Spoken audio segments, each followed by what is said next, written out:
આજે રાજકોટ તાલુકા કોંગ્રેસ સમિતિ દ્વારા કલેક્ટરશ્રીને રજૂઆત કરવામાં આવી છે કે આ વર્ષે ગુજરાતમાં આ વર્ષે સારા વરસાદને કારણે પુષ્કળ પ્રમાણમાં મગફળીનું ઉત્પાદન થયું છે.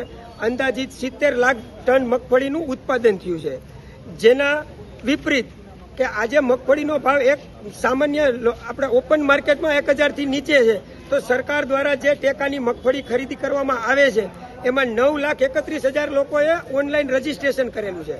હવે સરકારે ગઈકાલે કેન્દ્ર સરકારે એવો નિર્ણય લીધો કે ગુજરાતમાંથી 12,70,000 ટન જ મગફળી ખરીદ કરવામાં આવશે.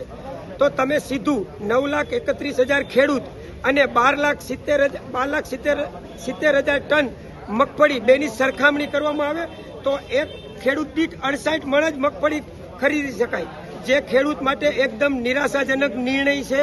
ગઈ વખતે આજ સરકારે 200 મણ મગફળી ખરીદ કરેલી હતી, 68 મણ એ એકદમ આ વર્ષે ઓછી છે. એટલે અમારે કલેક્ટરને રજૂઆત છે કે જો 200 મણ મગફળી ખરીદી કરવામાં નહીં આવે તો બરોબર જરૂર જણાશે તો અમે ગામડે ગામડે ઉગ્ર આંદોલન પણ કરશું અને ઉપવાસ ઉપર પણ ઉતરશું.